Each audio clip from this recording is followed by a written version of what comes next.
오늘은 승천하시다라는 제목으로 하나님 말씀 나누도록 하겠습니다. 지난주에 사도행전 1장 1절부터 5절을 보면서 누가가 이 사도행전을 기록한 목적, 이것을 살펴보았습니다. 누가가 사도행전만을 기록한 것은 아니고 그 앞에 있는 누가복음까지 기록하면서 누가복음에서 각하라고 호칭되는 데오빌로라는 사람에게 예수님과 또 제자들에게 일어난 일들을 자세히 알려주기 위해 누가복음을 썼다라고 이야기를 하고요. 그리고 이어서 사도행전을 쓰고 있는데, 그렇게 누가복음에서는 승천하시기 전까지의 일을 기록했고, 또 예수님께서 40일 동안 부활 후에 40일 동안 제자들에게 자신을 보이시며 하나의 중요한 명령을 하셨다. 자, 요것이 사도행전 초두에 있었던 내용입니다. 무슨 말이냐면 누가복음에서는 예수님의 일이 있었다. 그리고 부활 후에 예수님께서 제자들에게 40일 동안 다니시면서 하나의 중요한 명령을 하셨다. 이것이 사도행전의 초두에 나왔던 이야기입니다. 그 명령이 이것이죠. 예루살렘 떠나지 말고 내게서 들은 바 아버지께서 약속하신 것을 기다리라. 요한은 물로 세례를 베풀었으나 너희는 몇 날이 못되어 성령으로 세례를 받으리라. 자, 그러면 이 예수님의 이 말씀에서 예수님이 제자들에게 명령하신 내용이 무엇입니까? 제자들이 행해야 할 것이 무엇이죠? 기다리는 것입니다. 뭐 그다지 어려운 것은 아니에요. 예루살렘을 떠나지 말고 기다리는 것. 물론 예루살렘의 상황이 그렇게 쉬운 상황은 아니었어요. 우리가 보아서 안 것처럼 예루살렘에 있는 굉장히 많은 세력들, 종교 지도자들, 또 많은 백성들이 예수님을 죽이고자 했죠. 그래서 어떤 면에서는 로마의 재판을 받아 죽게 하도록 여러 가지 거짓 증언을 꾸미고 예수님을 넘겼습니다. 그러는 중에 예수님을 따르는 사람들에 대한 굉장히 포갑적인 태도를 가지고 있었어요. 그 사람들이. 그래서 베드로도 예수님을 끝까지 따라갔죠. 따라가다 어떻게 했습니까? 예수님이 전파받는 곳 밑에서 1층에서 새벽에 모닥불을 쬐다가 여종이 너가 그 도당이다, 예수를 따르는 그 무리다 하니까 3번이나 부인하면서 도망을 했죠. 예수를 저주하고 부인을 했습니다. 그런 분위기를 보면은 예수님을 따르는 사람들을 향해 그 예루살렘에 있는 꽤 많은 사람들이 가지고 있던 어떤 대적하는 어떤 느낌이랄까요? 대적하는 태도랄까요? 분위기가 있었을 것이에요. 그런데 그들의 어떤 이 예수를 대적하는 이러한 거대한 힘들은요, 이제 약화될 수밖에는 없죠. 왜 그렇습니까? 실제 예수님 죽었어요. 죽음을 당했습니다. 그리고 예수님을 처형하는 백부장도 얘기한 것처럼 이는 하나님의 아들이었도다 라고 고백을 했고, 예수님 죽을 때 갑자기 온 세상에 어둠이 임하기도 했고, 또 죽은 자들이 살아나는 기이한 일들도 일어났기 때문에 예수님이라는 사람이 아주 특별한 존재구나라는 것들이 있었을 것이고, 그리고 마침내 그 예수를 죽였기 때문에 이제 예수를 대적하는 어떤 그런 강렬한 에너지들은 이제 소강 상태, 좀 잦아들었다, 이렇게 생각할 수가 있습니다. 실제로도 제자들이 이제 예루살렘에서 떠나지 않고 기다리는데 제자들을 향해서 어떤 악한 어떤 공격들, 그들을 잡으려는 이런 시도들은 그다지 보이지 않습니다.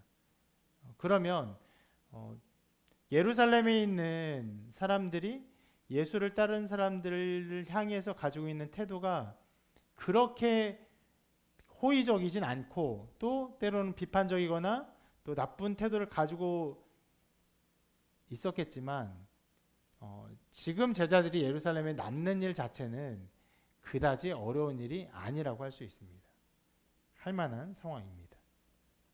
그런데 사도행전은 지금 누가복음에 이어서 예수님께서 이 명령을 하신 것, 떠나지 말아라, 예루살렘에서 떠나지 말고 기다려라, 이 명령 하신 것을 매우 중요하게 다루고 있어요. 이 명령의 실행의 어려움은 그다지 어렵지 않은데, 이 명령을 수행하고 기다리고 그리고 마침내 일어날 일, 그게 무엇입니까? 성령이 임하여서 성령으로 세례를 받게 될 일이 일어날 것이기 때문에 이 일 자체가 너무나 중요한 일이기에 이것을 중점적으로 이 사도행전을 시작하고 있고, 이것을 중점적으로 계속 기록을 하고 있는 것입니다. 성령으로 세례를 받는 것이 굉장히 중요한데, 그런데 실은 성령으로 세례를 받는 것이 과연 어떤 것일까라는 것에 대해서는 그다지 설명이 있지는 않습니다. 물로 세례를 받는 것은 뭐 이해하죠. 그들이 알고 있습니다. 때로는 이렇게 지금 우리가 하는 약식 세례처럼 물을 잠깐 이렇게 뿌리기도 하고, 뭐 또 더 많은 보통에 있어서는 물에 푹 담궜다가 하는 그런 세례를 할 텐데, 그럼 과연 성령으로 세례를 받는 것이 무엇일까? 의문이 일어날 수 있겠지만 주님은 설명하지 않으세요. 성령이 오셔서 하실 그 사역, 그 분명한 사역, 선명한 사역이 있기 때문에 그다지 설명하지 않습니다. 너희들이 예루살렘에서 기다리면 성령이 임할 것이다. 너희가 권능을 받을 것이다. 그리고 새로운 일이 일어날 것이다. 이렇게 말씀을 하고 계신 것입니다. 그래서 누가는 지금 이 성령으로 세례를 받는 것, 성령이 임하는 것, 특히 제자들이 순종하여서 예루살렘에 기다려서 이것을 받는 것을 중점적으로 사도행전의 기록을 계속 기록하고 있는데, 실은 이게 되게 중요하기 때문에 오늘 말씀에 일어나는 굉장히 중요한 사건이 있죠. 오늘 제목이 승천하시다. 승천. 이 승천도 이 성령의 사역의 그 사역 속에서 이해를 해야 됩니다. 그렇게 이해하지 않으면요, 승천을 완전히 잘못 보게 될 수가 있어요. 자, 그래서 우리가 이 말씀을 살펴볼 텐데, 자, 사도행전은요, 서론을, 이 예수님의 명령에 대한 서론을 기록한 이후에, 그리고 마침내 주님이 떠나시기 바로 전에 대화를 기록하고 있습니다. 중요한 대화겠죠. 주님이 이제 승천하시고 제자들과 완전한 이별을 하시고, 그리고 하시는 마지막 대화이기 때문에 매우 중요한 내용이 나와 있을 것을 생각해 볼 수 있습니다. 이렇게 기록하고 있습니다. 같이 읽어볼까요? 시작. 오였을 때 예수께 여쭈어 이르되 주께서 이스라엘 나라를 회복하심이 이때이니까 하니. 제자들은 예수님이 떠나가시기 전에 이제 곧 떠나가실 것이 예견이 되는 상황에서 그들이 생각한 매우 중요한 문제를 물어보고 있는 것이에요. 주님, 이스라엘 나라를 회복하시는 것이 지금이십니까? 이것을 물어보고 있습니다.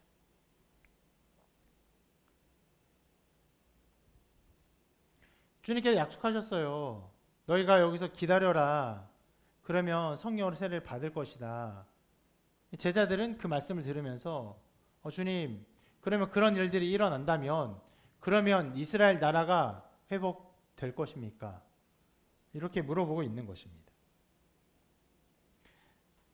실은 사도행전 그 앞부분에서 예수님께서 하나님의 나라에 대해서 가르쳤다라고 말씀을 하셨는데, 제자들은 예수님께서 가르치신 하나님의 나라가 무엇인지를 잘 알지 못했어요. 그래서 그들이 생각하는, 그들의 이해 속에서 가지고 있는 하나님의 나라를 물어보고 있는 것입니다. 그것이 무엇입니까? 이스라엘의 회복. 지금 주권을 잃어버렸어요. 우리가 예수님의 재판의 과정에서도 알아본 것처럼 지금 종교 지도자들이 예수님을 죽이는 데까지 굉장히 어려움을 겪었습니다. 왜 그랬습니까? 그들에게는 그 재판할 권한이 없기 때문에 그래요. 너는 이런 법에 따라서 이런 죄를 저질렀기 때문에 사형이다. 이게 다 주권이죠. 법을 제정하고 법을 집행하고 법으로 판단을 하고 법을 집행하는 것. 이런 권한이 아무것도 없어요. 그러니까 율법에 의거해서 예수님이 심판을 받고 그거에 의해서 처벌을 받게 한 것이 아니었죠. 로마법에 근거해서 예수님이 이 나라를 전복시킬 유대인의 왕으로 이렇게 어떤 반역자로 고발하게 되었고, 그러한 로마법에 의해서 로마의 판단에 의해서 판결되어 십자가형을 받은 것이죠. 그러면 이스라엘은요, 그런 주권이 하나도 없는 상태인 것입니다. 우리가 지금 열왕기 말씀을 계속 아침마다 살펴보고 있잖아요. 원래는 자기들 주권이 있었죠. 하나님 나라가 있었어요. 다윗 왕국이 있었습니다. 근데 깨지고 분열되고 나눠지고, 북이스라엘은 아수르에서, 남유다는 바벨론에서 완전히 멸망을 당해요. 아수르는 이제 자폰 정책에 의해서 완전히 그 민족 자체가 없어지다시피 합니다. 남유다는 그래도 자기의 정체성을 지키긴 합니다. 근데 깨어지고 무너지고 활파하다 다 무너져요. 그 나중에 와서 다시 왕국을 건설하고 하는 일들을 하지만 연약합니다. 부족해요. 그리고는 계속적으로 역사가 흘러가면서 강대국들이 계속 일어나요. 그런 중에 로마까지 일어나서 로마에서 완전히 어떻게 보면 통치당하는 상황이 있는 것이에요. 그래서 이스라엘 사람들의 생각은 실은 열왕기의 시작에 그들의 아름다운 이미지가 있어요. 어떤 이미지입니까? 다윗 왕국. 다윗과 같은 위대한 왕이 와서 이 나라를 율법으로 다스리는 그 거대한 왕국을 다시 한번 일으키지 않을까. 그것이 바로 이스라엘 나라의 회복입니다. 그것을 기대하고 있는 것이에요. 그래서 예수님께서 예루살렘에 입성할 때도 마지막에 십자가에 죽기 일주일 전에 입성하시잖아요. 입성하실 때도 사람들이 호산나 다윗의 자손으로 오시는 이어라고 외쳤던 것이 그때 종려나무 가지를 들고 했거든요. 종려나무가 전쟁에서 승리를 상징하는 나무가지예요. 그걸 외치면서 다윗의 왕권을 회복할 왕이 오셨다라고 외치는 것입니다. 그리고 제자들이 지금 주님께서 하신 모든 말씀을 이해하면서 또 자기들의 이해 속에서 이스라엘 나라를 회복을 하실 것입니까? 그렇게 성령이 오시면 그렇게 이스라엘 나라가 회복될 것입니까? 라고 물어보고 있는 것입니다. 어떤 면에서는 여러 면에 잘못된 질문이었죠. 모든 면에서, 그러니까 이스라엘 나라, 하나님 나라가 무엇인지에 대해서, 또 시기에 대해서, 그 방법에 대해서 어느 것 하나도 제대로 된 이해 속에서 질문한 것이 아니었어요. 완전히 잘못된 것이었어요. 주님께서 이렇게 책망을 하십니다. 이르시되 때와 시기는 아버지께서 자기의 권한에 두셨으니 너희가 알 바 아니요. 자, 하나님의 나라에 대해서 기본적으로 큰 오해가 있지만 그것은 제쳐두고라도 때와 시기에 관해서는 너희의 권한이 아니다. 이렇게 말씀하십니다. 만일 우리가 타임머신을 타고 그 시대로 돌아가서 이 질문한 제자들에게 작은 힌트라도 준다면 이스라엘 나라의 완전한 회복은 2000년 동안도 이루어지지 않을 것이다. 이렇게 말할 수 있을 거예요.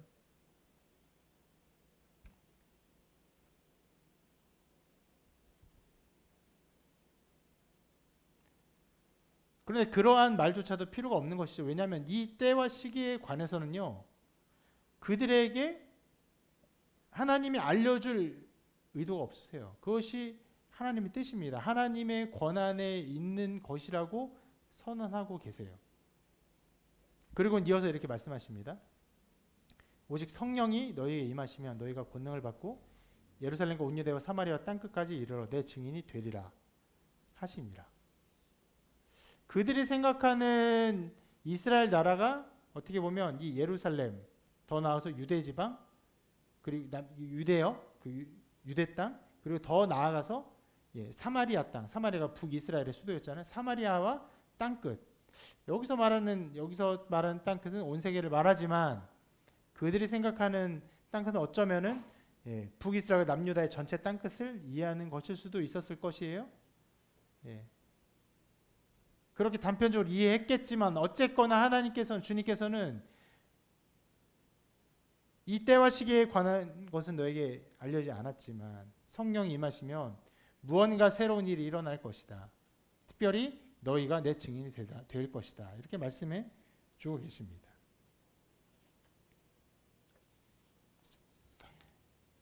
여기서 말하는 예루살렘, 온 유대, 사마리아 땅끝은요, 우리가 앞으로 사도행전을 보면서 살펴보게 될 내용입니다. 실제로 예루살렘에서, 유대에서, 사마리아에서 더 이 복음이 땅끝까지 전파되는 일들이 기록되어 있어요. 이것은 어떤 은유도 아니고 혹은 비유도 아니고 혹은 과장도 아닙니다. 실제로 그렇게 일어날 것을 말씀하신 것이. 그리고 그러한 증인이 되도록 어떻게 된다고요? 예, 권능을 받는다. 자, 여기서 주님께서 하신 말씀과 이 바로 앞절에 하신 말씀, 때와 시기에 관해서는 너희가 알 바 아니다. 무슨 말입니까? 너희에게 이 권한이 없다. 너희들은 여기에 대해서 알 어떤 자격이 없다. 무능한 거예요, 일종의. 우리는 때와 시기에서는요, 무능한 자가 되어야 되는 거예요. 그런데 도리어 다른 측면에서는요, 하나님이 우리에게 주신 특별한 권능을 주신다라고 약속하고 계세요. 그래서 말을 조금 바꿔 얘기하자면, 때와 시기에 관해서는 너희가 아무 권능이 없다. 그러나 너희가 내 증인이 되는 면에서는 권능을 받을 것이다. 이렇게 말씀하고 계신 것입니다. 여기서 제자들이 가져야 될 태도가 무엇입니까? 주님의 말씀에 순종하여서 주님께서 허락하지 않은 것에 있어서는요, 자기의 무능해야 하는 그런 일에 대해서 순종해야 돼요. 그리고 주님이 주실 권능에 대해서는요, 예, 그 권능을 받고 거기 또 순종해야 하는 것입니다.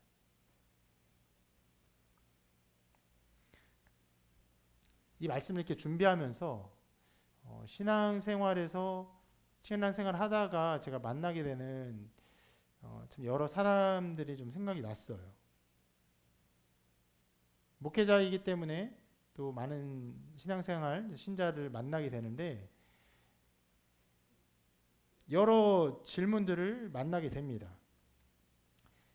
신자들이 목회자에게 질문을 하는 것은 매우 자연스러운 현상이죠. 목사님, 이렇게 해도 될까요? 저렇게 해도 될까요? 이런 질문을 할 수가 있습니다. 왜요? 우리가 우리 인생을 다 모르고 또 하나님의 뜻을 내가 선명하게 판단할 수 없기 때문에 이렇게 물어볼 수가 있습니다. 조금이라도 성경을 더 알고 또 하나님의 어떤 교회를 통한 역사하심을 목사님이 조금 더 알리라고 생각하기 때문에 물어볼 수 있는 것이죠. 그런데 때로 어떤 사람들은요, 이해할 수 없는 지점에 있어서 끊임없는 질문을 하는 사람들이 있어요. 철학적인 면에 있어서, 성경의 어떤 면에 있어서 우리가 다 이해할 수 없는 부분의 더 너머를 끊임없이 계속 질문하는 사람들이 있습니다.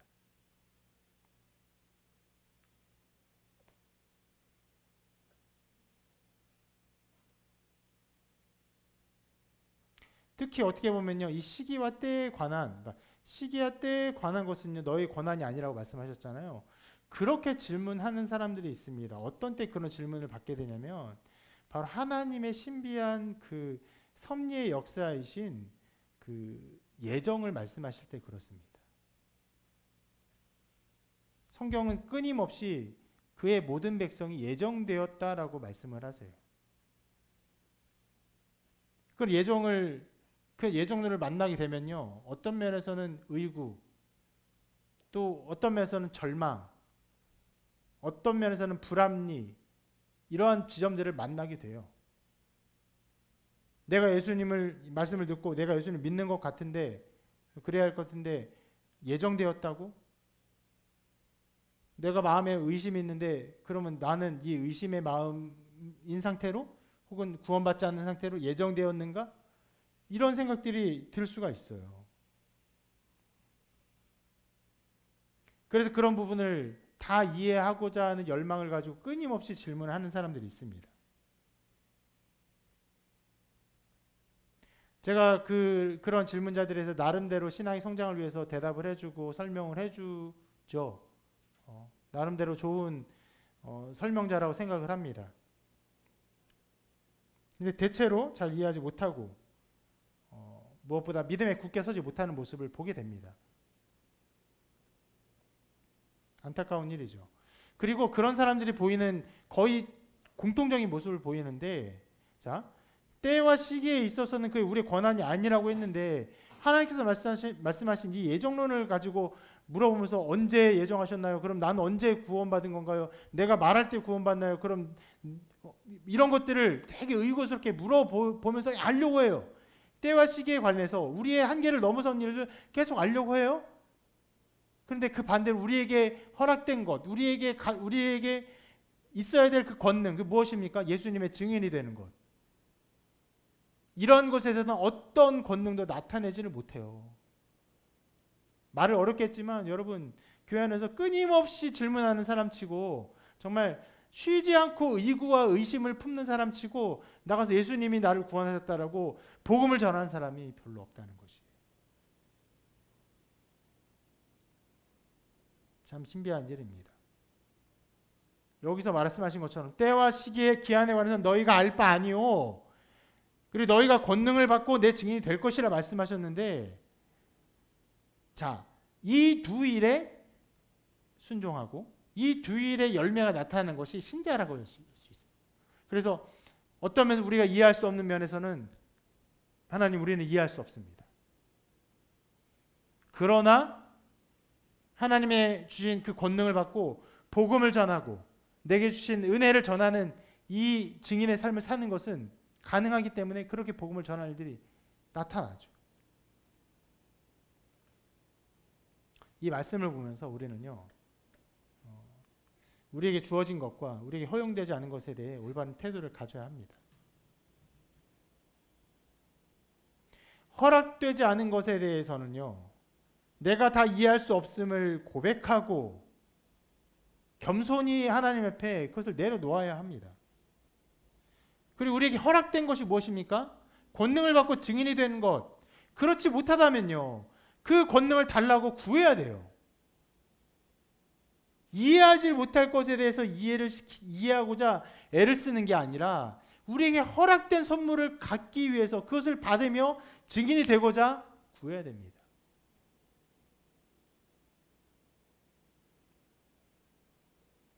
아까 말한 그런 예에 있어서 굉장히 안타깝게도 그렇게 끊임없이 질문하고 의구심을 품는 사람들이 저에게 그렇게 질문하는 경우는 별로 없어요. 목사님, 어떻게 제가 성령의 권능을 받고 성령의 은혜를 받고 예수님의 복음을 전할 수 있을까요? 이런 질문을 받아본 일이 없습니다. 거의가 아니라 없어요. 근데 끊임없이 질문하는 질문은 여러 이유들로 받습니다.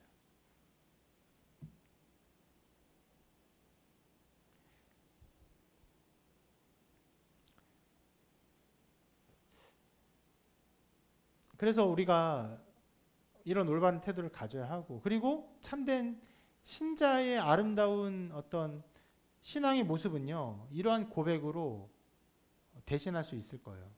참된 신자는 이런 고백을 하게 됩니다. 하나님의 신비한 것들을 나는 다 알지 못합니다. 나는 어리석고 부족한 자입니다.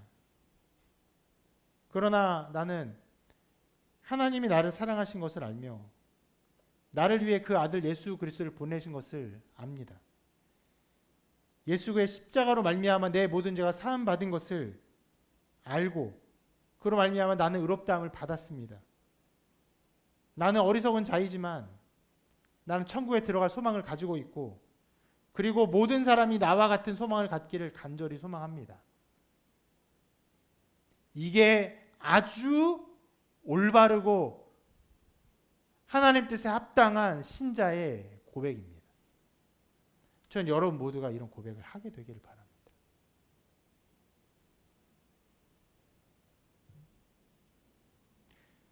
의미 없는 아름다운 열매를 맺지 못하는 사변적인 질문과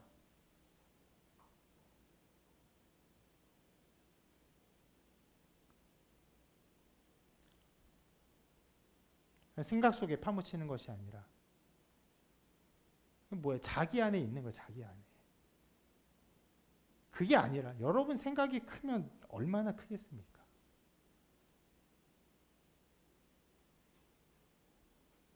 우리를 넘어서는 하나님으로부터 하나님의 영을 받아 하나님의 사랑을 알고 하나님의 사랑을 맛보고 자기에게 베푸신 은혜를 알며 고백하며 내가 정말 부족하고 어리석고 죄인일 뿐이지만 용서받은 죄인으로서 모든 사람이 나와 같이 되기를 간절히 고백하는 고백이 여러분 가운데 가득하기를 바랍니다.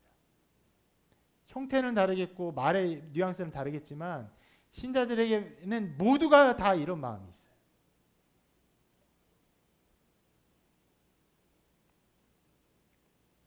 자기의 연약함에 대한 고백, 예수 그리스도에 대한 고백과 또 인정, 일종의 아멘, 그리고 이 영광의 복음이 전해지기를 바라는 간절한 소망.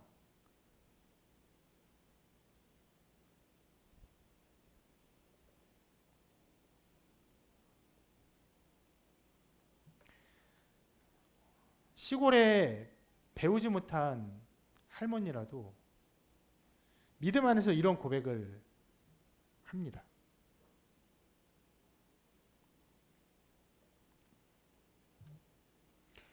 어떤 면에서는 대단히 담대한 고백인데 그렇게 배우지 못한 어리석은 사람들이 이런 고백을 할 수 있는 이유는요. 단 한 가지예요. 무엇입니까? 성령이 임하여서 권능을 받고 주님의 증인이 되었기 때문이에요.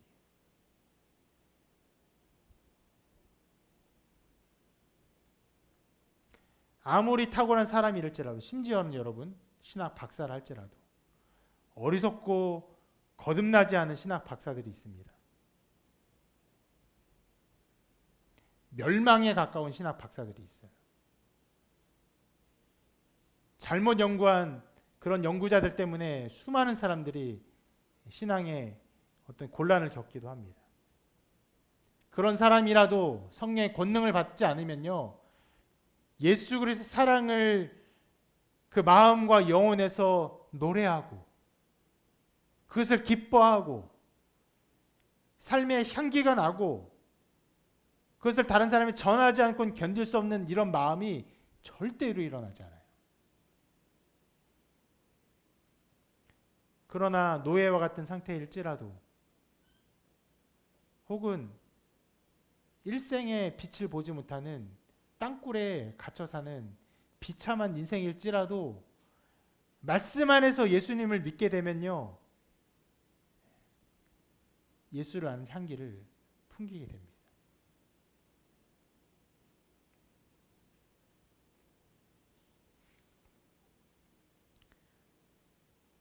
그리고 이러한 이 말씀을 우리가 함께 보면서 오늘 말씀에서 또 하나 좀 주목해야 할 부분이 있는데 그건 무엇이냐면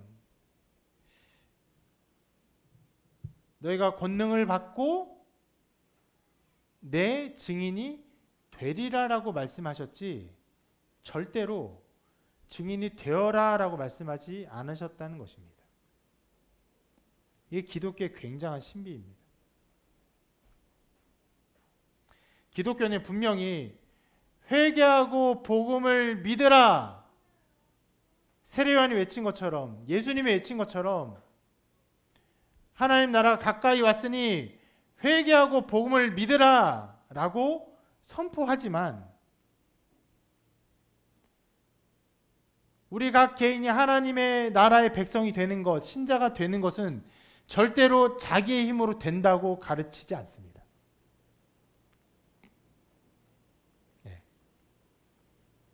절대로 인간의 힘으로 되지 않아요. 예를 들어서 이 반대의 예를 좀 들어볼게요. 누군가 유대인이 되고 싶어 한다면 유대인과 가까이 지냅니다. 실제로 미국에서는 그런 일들이 있어요. 유대인들과 함께 지내요. 유대인이 되기를 원하는 사람들이 있어요. 어떻게 하면 되느냐? 어마어마한 금액의 어떤 헌금을 일단 해야 됩니다. 그리고 할례를 받아야 돼요. 그리고 그들이 지키는 것처럼 안식일을 지켜야 돼요. 그리고 그들이 지켜야 되는 일종의 여러 가지 율법들을 지키기로 서약을 하고 그 율법을 지키면은 유대인이 될 수가 있습니다. 그 모든 조건에 있어서 어떤 면에서도 그 행위를 하는 행위 당사자의 행위로 하지 못할 일이 없어요. 돈 내고 할례 받고 율법을 지키면 됩니다. 그러나 기독교에서 말하는 이 신자가 되는 일에는요, 그러한 법칙이 없어요.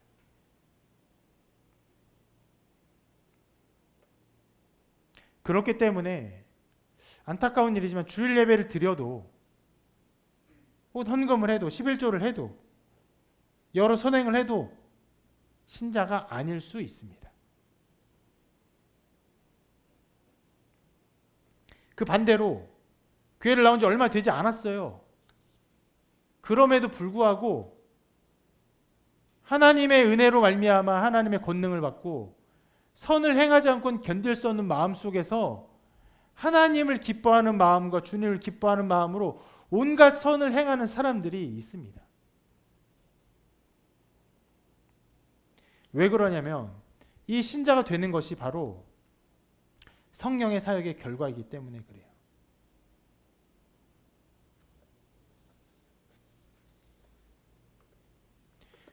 성령이 임하면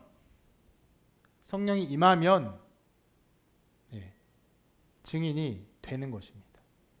성령이 임하는 데 있어서 그것을 촉발시킬 어떠한 것들이 우리에게는 없어요.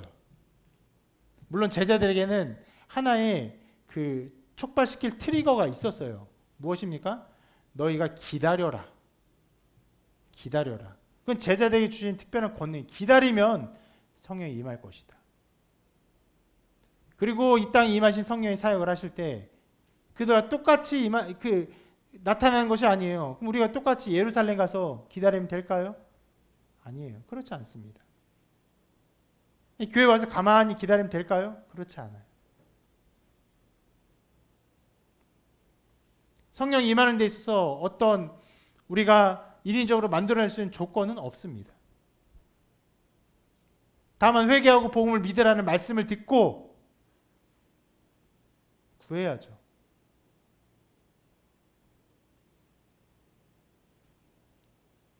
물론 이런 것입니다.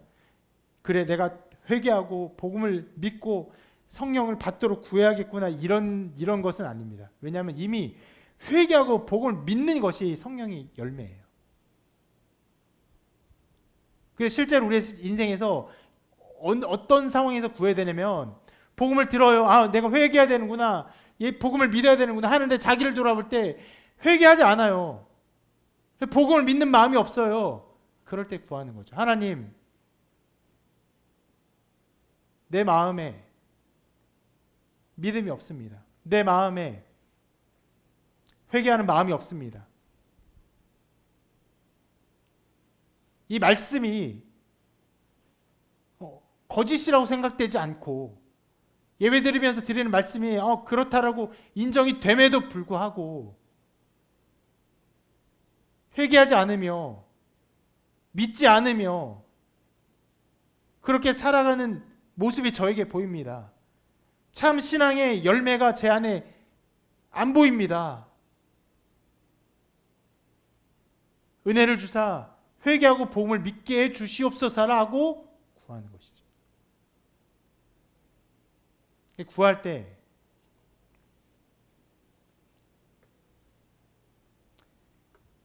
하나님께서 자비를 베푸사 성령으로 말미암아 이 복음을 믿게 하시며 그리고 삶의 열매를 맺어 가게 하십니다.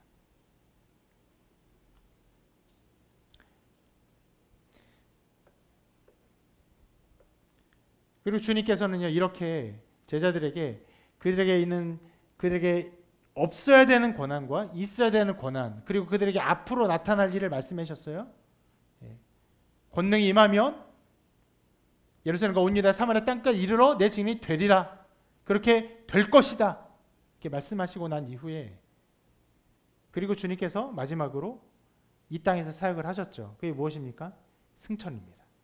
이 승천이 마지막 사역이에요. 이것도 사역입니다. 이렇게 기록하고 있어요. 이 말씀을 마치시고 그들이 보는데 올려져 가시니 구름이 그를 가려 보이지 않게 하더라. 이 승천의 사역을 잘못 이해하면요, 예수님께서 이 땅에 계시다가 쭉 올라가시고 쭉 올라가시고 쭉 올라가셔서 저 어딘가에 계시기 위해서 올라갔다, 이렇게 생각할 수가 있습니다. 그럼 그 당시에는요, 그 땅 위를 올라갈 수 있는 방법이 없죠. 지금은 그런 방법이 있습니다. 그러면 그런 잘못된 이해 속에서 지금의 기술을 접목한다면 우주선을 타고 쭉쭉쭉 올라가면 할 수 있는 대로 끝까지 올라갈 수가 있다고 한다면 어디선가 예수님을 만나볼 수 있겠죠. 누가 좀 더 무슨 그런 공대생답게 예수님이 올라가는 속도를 계산한 다음에 2000년 전에 계셨기 때문에 지금은 어느 정도 올라가셨다고 계산을 한다면 우리가 지금 로켓을 타고 올라가면 어느 정도까지, 그리고 그 당시 예루살렘의 위치와 거기서 올라간 속도를 계산하면은 지금 어디라고 계산이 되겠죠? 할 수 있습니다. 그러면 우리가 만나기 위해서 어디에서 어떻게 출발해서 뭐 이런 식으로 계산할 수 있을 거예요. 실은 이런 식으로 이해할 수 있기 때문에 우주 시대가 시작된 이래로 로켓을 타고 가면 예수님을 어딘가 만나볼 수 있겠다는 어리석은 그런 비아냥도 들었습니다. 승천을 잘못 이해한 거예요. 승천은요, 주님이 이 땅에 있다가 이제는 더 이상 이 땅에 안 계시고 저 하늘 위 어딘가에 계시기 위해서 올라간 이게 아닙니다. 이렇게 말할 수 있어요. 승천은요, 주님이 이 땅의 사역을 마치시고 이제는 그들이 볼 수 없는 곳에서 사역하고 계심을 나타내기 위해서 그들에게 보이신 사역이에요. 예를 들어서 주님께서 모든 물질을 초월하여 그들을 먹이시는 능력을 나타내기 위해서 어떤 일을 하셨습니까? 오병이어 사건을 베푸셨죠. 죽음을 이기는 능력을 나타내기 위해서 죽은 사람을 살렸어요. 그리고 마침내 모든 사람을 향한 속죄의 사역을 나타내기 위해서 자기가 죽으시고 살아나셨습니다. 그런 것처럼 이제는 자기가 이 땅에서 사역의 때가 끝나고 이제는 보이지 않는 곳에서 사역하고 계심을 나타내기 위해서 자기를 보이지 않는 이 장치, 승천의 일을 통해서 자기의 어떠함을 보이신 것입니다. 특히 여러분, 그 당시의 사람들의 인식에 이 땅, 우리가 살아가는 여기 어떤 공기, 이것보다 더 상위의 개념의 어떤 그 천상이 이 지구 위에 있었다는 개념이 있었습니다. 그렇게 그들의 개념 속에서 올라간다는 것은요, 더 상위의 어떤 천상으로 주님이 가셨다는 것을 이해시킬 수 있는 방법이기 때문에, 아닌 말로요, 지금 만약에 지금 시대에 예수님이 계셨다면요, 이런 방법을 취하진 않으셨을 거예요. 그러면 일론 머스크가 로켓 스페이스X 타고 따라갈지도 몰라요, 예수님을. 그런 어리석은 일이 있을 수 있기 때문에, 그리고 그 당시는 그런 일이 없고 그들의 개념 속에서 올라갔다는 것을 분명히 이해시킬 필요가 있기 때문에, 그게 무엇입니까? 그 당시 그 사람들은 예수님의 승천하는 것을 통해서 주님이 이제 그 천상에서 계심으로 천상에서의 사역을 하시는구나 이해할 수 있기 때문에 이런 사역을 보이신 것입니다.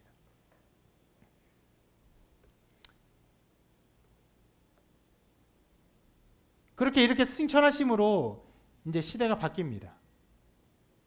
시대가 바뀌어요.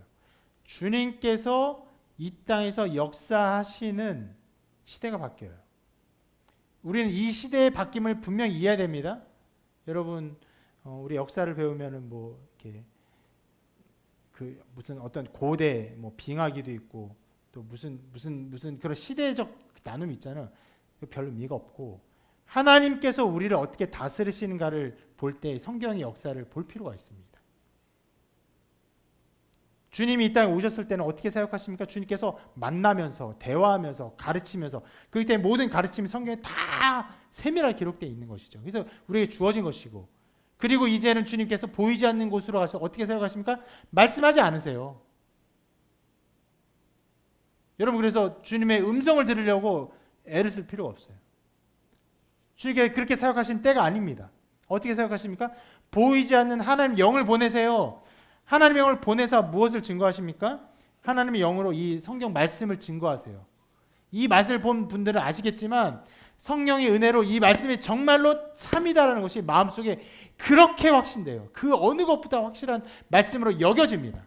그렇게 사역하시는 때가 이때부터 시작된 것이에요. 이미 주님은요 승천하기 전에 이 땅에 계실 때부터 이 사역의 때를 말씀하셨어요. 이렇게 말씀하셨습니다. 그러나 내가 너에게 실상을 말하노니 내가 떠나가는 것이 너에게 유익이라. 내가 떠나가지 아니하면 보혜사가 너에게로 오시지 아니할 것이요 가면 내가 그를 너에게로 보내리니. 다음 스텝을 말씀하신 거예요. 내가 떠나가야 한다. 떠나가야 보혜사가 오는 그 시대가 열릴 것이다. 나는 떠나감으로 그리고 떠나가서 보혜사를 너에게 보냄으로 사역을 할 것이다 말씀하신 것이고 이제 승천을 통해서 그들을 떠나셨습니다. 그러면 이제 우리 주님의 말씀을 기억한 제자들이 그리고 우리가 이제 어떻게 받아들여야 할까요? 아 주님께서 보이지 않는 곳에서 하나님의 영을 보냄으로 사역하시는구나 라고 생각해야 되는 것이에요. 근데 여러분 오늘 말씀 보면 제자들이 어떻게 하고 있습니까? 주님께서 떠나가셨어요. 떠나가서 구름으로 보이지 않게 되었음에도 불구하고 올라갈 때 제자들이 그것을 계속 자세히 쳐다보고만 있어요. 그래서 이때 일을 이렇게 기록하고 있습니다. 올라가실 때 제자들이 자세히 하늘을 쳐다보고 있는데 흰 옷 입은 두 사람이 그들 곁에 서서 이르되 갈릴리 사람들아 어찌하여 서서 하늘을 쳐다보느냐 너희 가운데서 하늘로 올려신 이 예수는 하늘로 가시는 본 그대로 오시리라 하였느니라. 천사들입니다. 흰 옷 입은 두 사람은요. 제자들이 이제 주님의 상황이 바뀌고 주님의 사역의 모습이 바뀌었는데 여전히 그것을 보고 있으니까 이렇게 말씀한 거예요. 어째 서서 하늘을 쳐다보느냐. 쳐다보지 말아라. 그만 봐라.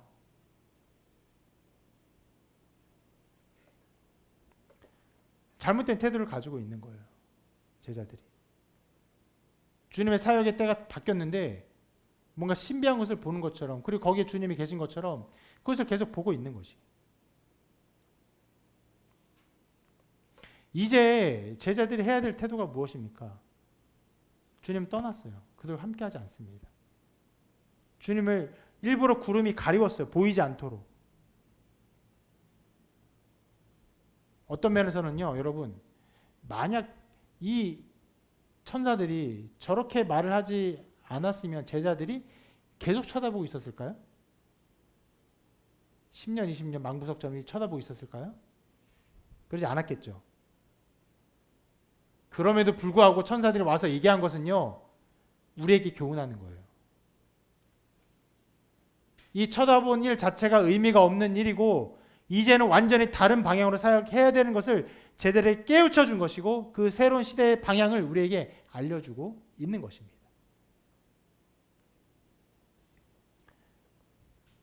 이 말씀에 짧게 나와 있지만 제자들은요 굉장히 잘못된 태도 두 가지를 보여주고 있어요. 처음에 말한 게 뭐였죠? 처음에 이스라엘을 회복하실 때가 이때니까 라고 얘기했어요.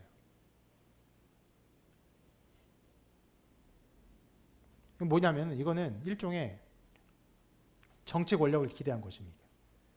이스라엘 나라가 회복되는 것, 군사적으로 정치적으로 회복될 나라를 기대하고 있는 것이 이런 잘못된 태도를 가지고 있습니다. 그리고 지금 또 잘못된 태도를 가지고 있어요. 주님 떠나가니까 거기만 보고 있어요. 뭐 하고 있는 것입니까? 그냥 하늘을 바라보고 있는 것이. 이게 제자들의 그냥 잘못된 두 가지 태도만 보이는 것이 아니라 실상 많은 신자들이 보이는 잘못된 두 가지 대표적인 태도를 보여주는 거예요. 이 앞에 것이 무엇입니까? 이 땅에 유토피아를 건설할 수 있을 것처럼 얘기하며 이 땅에서 어떤 것을 기대하며 살아가는 일종의 정치인들, 또 정치인들을 바라보며 사는 그런 신자들의 잘못된 태도를 말하는 것이에요. 법이 바뀌어야, 정치가 바뀌어야, 시스템이 바뀌어야 이곳에 잘 사는 나라가 일어날 것이고 우리가 그 가운데 아름다운 나라를 건설할 것이다 라고 생각하는 잘못된 태도. 두 번째 태도는 무엇입니까? 세상을 등져요. 세상을 보진 않아요. 뭘 봅니까? 하늘만 봐요. 하늘로부터는 위로만 봐요. 그것만 소망해요. 일종의 경건주의. 앞의 것을 세속주의라고 말하면 뒤의 것은 완전한 경건주의. 교회 안에 언제나 이런 사람들이 있습니다. 실은 이 두 가지가 융합되어 있기도 해요. 이 세상의 돈과 권력과 이것들을 바라며 살아요. 교회에서 뭘 바랍니까? 하나님도 주는 위로를 바라며 살아요. 기이하죠. 세속주의와 경건주의가 기가 막히게 혼합된 몬스터를 만들었어요. 교회 안에 그런 사람들이 많아요. 그러면 천사들이 꾸짖었어요. 그러면 쟤들 하늘을 쳐다보지 말아라. 이제 그들이 해야 할 것이 무엇입니까? 하늘 보는 게 아니라 이제 그들의 삶을 봐야 돼요. 그리고 어떻게 됩니까? 하늘의 영을 받고 주님의 증인이 되어서 예루살렘과 온 유대 사마리아 땅끝에 이르러 나가는 것이에요. 이 세상을 향해 하나님의 권능으로 이 세상을 향해 살아가는 것. 무엇으로요? 주님의 복음을 전하면서, 주님의 이 모든 사역을 전하면서. 이것이 신자가 가야 할 방향입니다. 기묘하게 수많은 신자들이 이 길을 가지 않고 여기 써 있는 이 길을 가요. 세상으로부터 어떤 것들을 바라며 세상의 힘과 권력을 바라며 그것으로부터 만족을 누리며 거기에서 행복을 찾으며 살아가요. 또 한편에서는요, 기도하며 찬양하며 위로를 받으며 거기서 마음의 어떤 안락을 누리며 살아가려고 해요. 둘 다 잘못된 태도입니다. 분명히 여러분 두 가지 다 하나님이 다스리는 영역이에요. 정치 다스리며 사회를 다스려요. 그것을 아름답게 만들어 가신 하나님의 은총이 있어요. 하나님이 우리의 마음에 위로를 주시는 것도 있어요. 우리 마음에 새로운 기쁨을 주는 것도 있어요. 그러나 이 두 가지의 잘못에 매여 사는 것은 하나님이 원하시는 바가 아니에요. 무엇입니까? 성령을 받고 권능을 받고 그리고 증인이 되는 것. 증인이 되어라도 아닙니다. 그러한 하나님의 영으로 복음을 전하지 않고는 견딜 수 없는 그런 존재가 되는 것, 새로운 존재가 되는 것, 말로 가르칠 수 있는 존재가 아니라 내가 행동해서 어떻게 바꿀 수 있는 존재가 아니라 그렇게 새로운 존재가 되는 그 사람을 하나님 기대하는 거죠. 그 사람으로 가득 찬 나라가 어느 나라입니까? 하나님의 나라입니다. 하나님의 영을 받아서 선을 행하지 않고는 견딜 수 없고 주님의 일을 말하지 않고는 견딜 수 없는 사람들이 이 채워지고 채워지면 그것이 바로 하나님 나라예요. 교회가 그렇다면 교회는 아름다운 교회예요. 근데 그런 것들을 보이지 아니하고 교회에서 계속 정치 얘기를 해요. 권력 얘기를 해요. 세상 얘기를 해요. 돈 얘기를 해요. 또 뭐 얘기합니까? 주식 얘기합니까? 부동산 얘기합니까?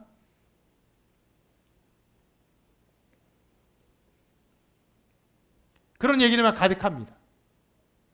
그리고 또 신앙에 있어서는 어떤 위로만 찾아요. 하늘로부터 오는 어떤 마음의 위로, 평안 이런 것만 찾고 있어요. 자기가 그 은혜를 받고 이 은혜를 받음으로 권능을 받음으로 이 세상을 변화시킬 그런 눈과 관점과 어떤 비전을 갖지 않고 살아가는 것. 이런 사람들 가득 차면 교회가 어그러집니다. 교회가 아닌 게 되는 것이.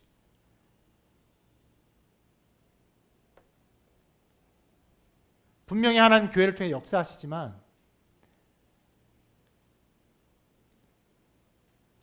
모든 교회가 하나님 나라라고 말씀하신 것도 아니고 주님이 가르치신 것은 분명히 하나님의 나라입니다. 하나님이 통치하는 나라, 하나님의 영이 통치하는 나라. 그럼 하나님의 영이 통치하는 나라면 하나님의 영을 받은 사람들이 사역하고 일하고 움직이는 곳이 되어야 하는 것입니다.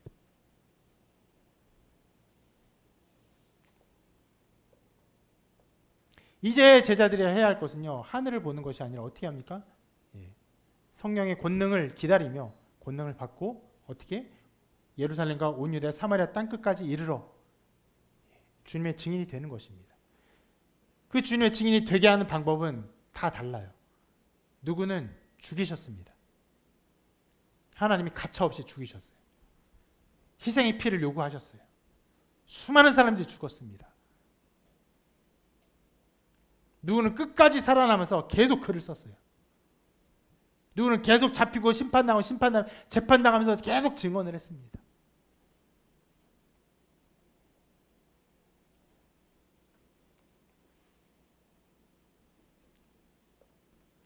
그러한 삶이 일어날 것을 기대해야 하는 것입니다. 그리고 천사들이 마지막 한 말이 있죠. 이렇게 보지 말아라. 어찌하여 쳐다보고 있느냐. 그리고 이렇게 말합니다. 하늘로 올려주신 이 예수는 하늘로 가심을 본 그대로 오시리라. 이것도 잘못 이해하면 안 됩니다. 비디오 플레이를 이렇게 되감게 하는 것처럼 주님께서 이렇게 하시고 이렇게 내려올 것이라는 게 아니에요. 공개적으로 너희가 보는 바와 같이 그리고 영광 가운데 자기를 드러내시면서 선포하시면서 오실 것이다 말씀하신 것입니다. 자, 이렇게 주님은요 이제 일어날 일을 알려주셨어요. 무엇입니까? 성령이 오실 것 그리고 권능을 받을 것 그래서 말씀하셨어요. 그리고 자, 성령이 임하면 너의 권능을 받을 것이다 라고 말씀하시면서 어떻게 하십니까? 자기는 떠나가셨어요. 이 모든 것이 다 사역이에요. 새로운 시대에 내가 어떻게 너희를 다스릴 것인지 보여주는 사역입니다.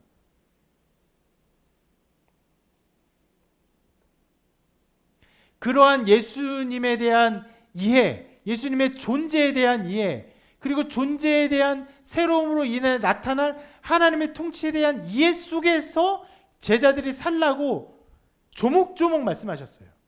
하늘 보지 말아라. 온 유대 사마리아 땅까지 이럴 증인이 되어라 말씀하셨습니다.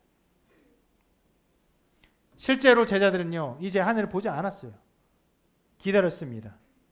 그리고 그들의 부족한 제자들을 채우고 기도하며 기다리는 중에 성령이 임하여서 증인이 되었습니다.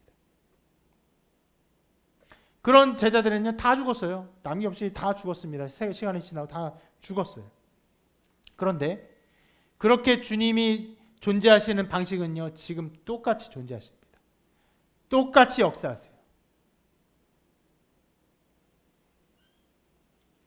그렇기 때문에 우리는요 여전히 같은 마음으로 하늘을 바라보고 주님이 어디에 찾는 것이 아니라 주님 주실 성령을 겸손히 기다리며 구해야 됩니다.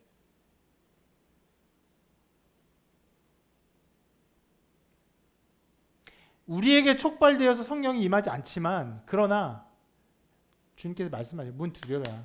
열릴 것이다. 찾으라. 찾을 것이다. 겸손히 하나님의 은혜를 구하면요. 은혜를 주십니다. 주세요. 이 땅에 살았던 모든 신자들이요. 그렇게 주님의 권능을 받고 주님을 증언하며 살았습니다. 어떤 사람들은 사도처럼 수많은 곳을 다니며 복음을 증거하며 살았고 어떤 사람들은 평생에 자기의 살아온 고향을 떠나지 않고 그냥 거기서 살면서 누구에게 고작 이웃들에게 마을 사람들에게 혹은 그보다 더 작은 자기의 가족들에게 어떻게 삽니까? 복음을 전하며 살아요. 정황이 다르고 모든 상황이 다르지만 똑같아요. 하나님의 권능으로 하나님의 영을 받아서 이 복음을 전하지 않고 견딜 수 없는 마음으로 모든 사람이 예수 그리스도를 믿어 하나님의 참된 자녀가 되어 거듭난 사람이 되어 하나님의 영광을 위해 살아가는 사람이 되기를 간절히 바라는 그 마음 가운데 살아왔습니다. 모든 신자들이 그렇게 살아왔어요. 그 열매로 저도 복음을 듣고 예수님을 믿고 이제 복음을 전하는 사람이 된 것이고 여러분도 함께 예배하는 사람이 된 것입니다.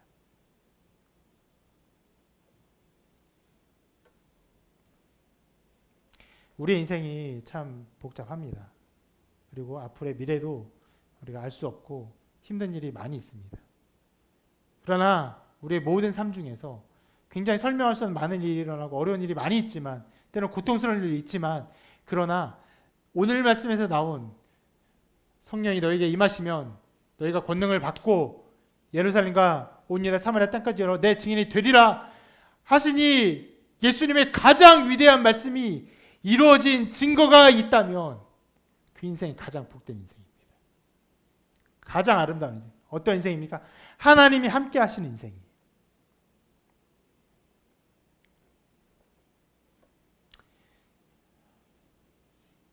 주님이 승천하셨지만 승천하셔서 통치하시기에 지금도 이런 일이 일어납니다. 이런 아름다운 신앙의 열매가 여러분 가운데 맺어지게 되기를 소망하고 누가 시키지 않아도 정말 전하지 않고는 견딜 수 없는 그런 그 고백, 신앙의 어떤 드러남이 여러분 가운데 가득하게 되기를 주님의 이름으로 축원합니다.